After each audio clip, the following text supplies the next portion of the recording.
Salut les amours, salut l'hbab. Je sais que vous attendez ma capsule hebdomadaire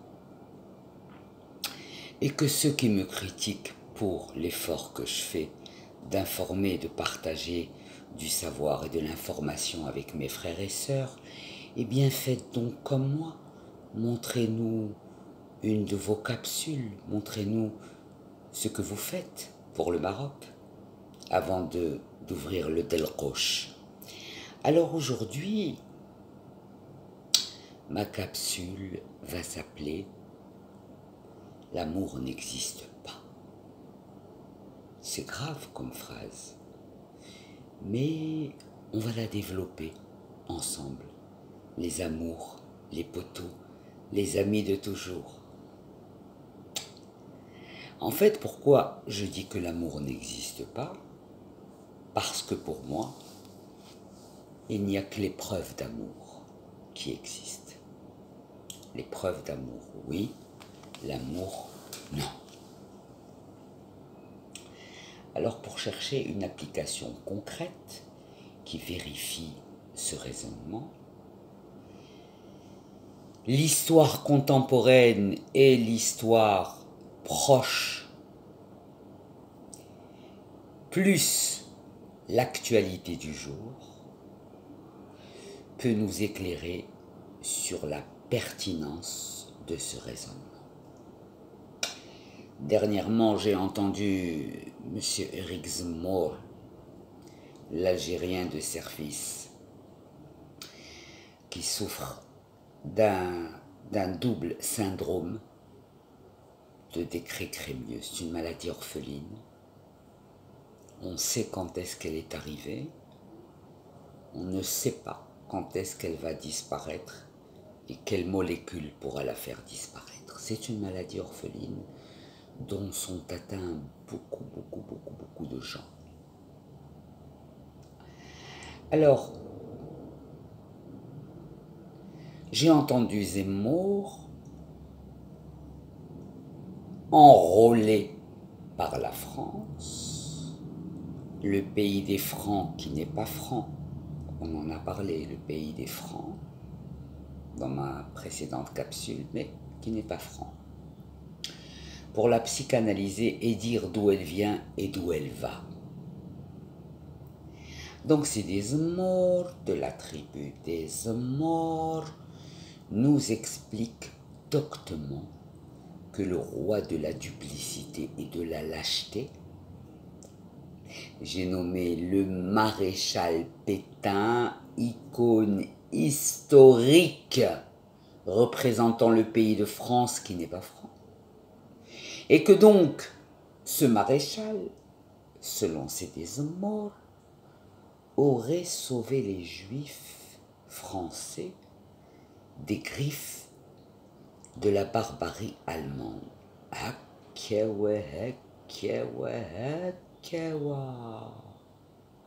Mais, c'était juste après les avoir fait arrêter par la police française et parqués au Veldiv. Et après les avoir envoyés en Allemagne se faire brûler. Ou au camp de Struthof, le camp de la mort situé dans les Vosges, pour se faire tout autant massacrer. Alors, c'est des morts, mais Pétain,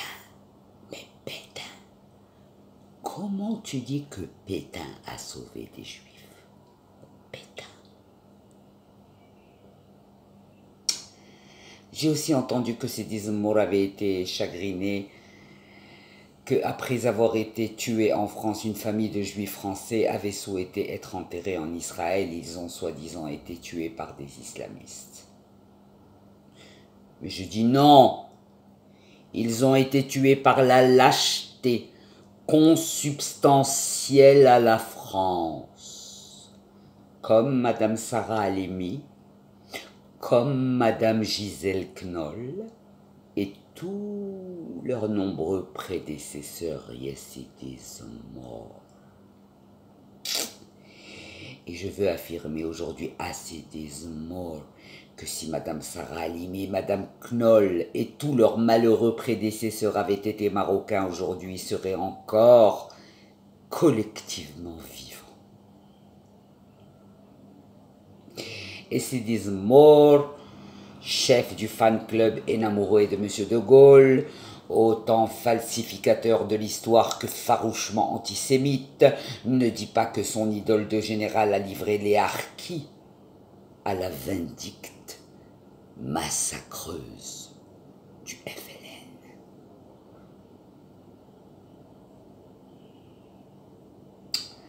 Ces pauvres harkis qui avaient fait confiance à la France comme tant d'autres et qui en ont perdu la vie. Et Sidi Zmour ne dit pas que le président Roosevelt avait proposé à De Gaulle de prendre les harkis pour leur éviter une mort certaine, mais que De Gaulle, du haut de sa grande taille d'escogriffe, avait dit non. Plusieurs centaines de milliers de harkis en ont perdu la vie, passé au compte des pertes et profits de l'histoire de France. Mais en quoi cette histoire nous intéresse-t-elle? Elle nous intéresse car la France a trouvé 2 Algériens pour reprendre son flambeau. Rien que ça. Sidi Zmour et Si Bensussen. Et pour dire combien ils pensent du bien de la France, le pays des francs qui n'est pas franc. Et d'ailleurs, je m'inquiète pour Sidi Zmour au cas où il serait élu à quelque mandat que ce soit. Car il connaît l'histoire, mais veut oublier la réalité, celle du capitaine Dreyfus, ce fidèle serviteur de son pays envoyé au bagne par la France. Sidi Zmour veut oublier celle du président du Conseil, Léon Blum, qui avait été envoyé dans un camp de concentration. Sidi Zmour veut oublier M. Mendes France, avec un nom pareil, qui s'est fait traiter de circoncis à l'Assemblée nationale par un député français. Certes, M. Mendes France a eu raison de répondre à ce député que sa femme avait encore trop parlé. Et tant d'autres trahis que le temps imparti m'empêche de nommer ici. Mais Sidi Zmour un jour est inquiété en France, si Sidi Zmour est inquiété. Si Sidi Zmour un jour est inquiété en France, je lui promets qu'à première demande de sa part, nous le recevrons au Maroc, afin qu'il ne soit plus menacé de mort ou inquiété de manière générale au pays des francs qui n'est pas franc. Mais vous allez me dire, les poteaux, qu'est-ce que tout ça a à voir avec l'amour et la haine dont j'ai parlé en début de capsule? Eh bien, c'est pour répondre à Sidi Zmour et à Si Bensussen et pour les faire taire définitivement que lorsque, pour la énième fois, la France a trahi les Juifs, lors du mandat de M. Jospin, en sa qualité de Premier ministre, et lorsque les épiceries cachères étaient menacées, les synagogues taguées, les quarts des écoles juives brûlées, les juifs molestés et parfois tués dans les rues de France, je n'ai entendu s'élever que la voix déterminée d'un seul homme. Sa Majesté Hassan II, qui à la télévision a pris la parole et a dit haut et fort aux Juifs de France qu'ils avaient un pays où ils seraient en sécurité. Et c'était le Maroc.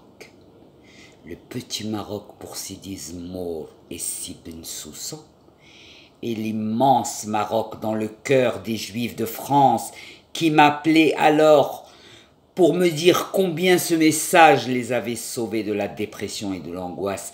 Faut-il également préciser que le message de Sa Majesté Hassan II a précédé le message du Premier ministre d'Israël, qui appelait aussi les Juifs de France à rejoindre Israël où ils seraient en sécurité.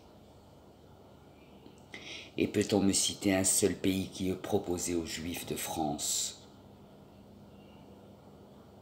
le pays des Francs qui n'est pas franc, de les recevoir? Ne cherchez pas, il n'y en a pas. Il n'y en a pas à part le Maroc et Israël. Israël, on comprend. Pour le Maroc, on admire, on adore, on aime. Alors, cher peuple d'Algérie, nous comprenons aujourd'hui que c'est la France qui a distribué des revolvers pour que nous nous tirions les uns sur les autres. Et nous connaissons ceux qui ont présidé et œuvré pour que nos deux pays traversent les difficultés qu'ils connaissent aujourd'hui. Alors, peuple de France, pour l'épreuve d'amour, le peuple marocain te bat à plate couture.